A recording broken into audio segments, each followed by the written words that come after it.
इस साल मई महीने से देश में ब्याज दरें बढ़ने का ट्रेंड वापस लौट आया है। इसके साथ ही मनी मार्केट में कई बदलाव भी दिखने लगे हैं। एक बड़ा बदलाव जो हाल के दिनों में दिखा है वो डेट म्यूचुअल फंड को लेकर है।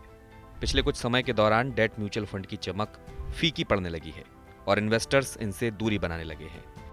मॉर्निंग स्टार के आंकड़ों के अनुसार मई में डेट फंड से 32,722 करोड़ रुपए की और जून में 92,247 करोड़ रुपए की भारी भरकम निकासी देखी गई।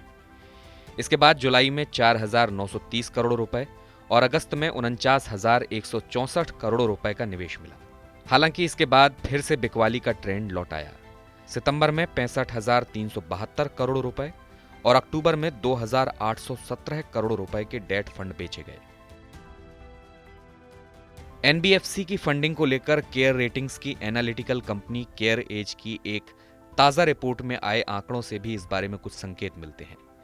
ये रिपोर्ट बताती है कि सितंबर 2022 में एनबीएफसी पर बैंकों का कुल बकाया 11,70,000 करोड़ रुपए पहुंच गया था। सालाना आधार पर यह 30.6% तेज बढ़ोतरी है।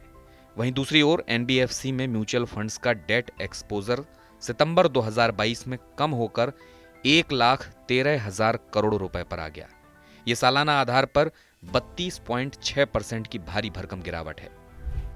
इस आंकड़े से साफ पता चलता है कि एनबीएफसी बैंकों से फंड जुटाना ज्यादा पसंद कर रहे हैं।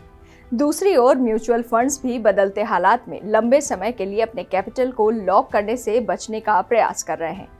एएमएफआई के आंकड़े बताते हैं कि म्यूचुअल फंडों की ओर से डेट कैटेगरी में प्रबंधित संपत्ति तेजी से गिरी है। ये अक्टूबर 2022 में कम होकर 12.45 लाख करोड़ रुपए रह गई है, जो साल भर पहले की तुलना में 13% कम है।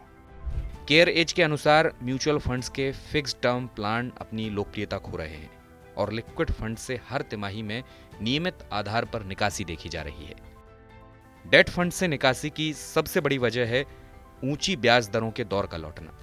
ब्याज दरें बढ़ने से डेट फंड पर नेगेटिव असर पड़ता है, क्योंकि डेट साधनों की फेस वैल्यू में गिरावट आती है। इसलिए पिछले महीनों में रिजर्व बैंक के लगातार दरें बढ़ाने से निवेशक डेट फंड के रिटर्न को लेकर चिंतित हो गए हैं। ब्याज दरें जब बढ़ती हैं तो बॉन्ड की कीमतों में भी गिरावट आती है और इसकी वजह से निवेशकों को डेट साधनों में नुकसान हो सकता है। इसी आशंका की वजह से निवेशक डेट साधनों से या तो निकासी करने लगे हैं या उनमें निवेश से बचने लगे हैं। इनकी जगह टारगेट मैच्योरिटी फंड और बैलेंस्ड एडवांटेज फंड जैसे दूसरे विकल्प काफी लोकप्रिय हो गए हैं।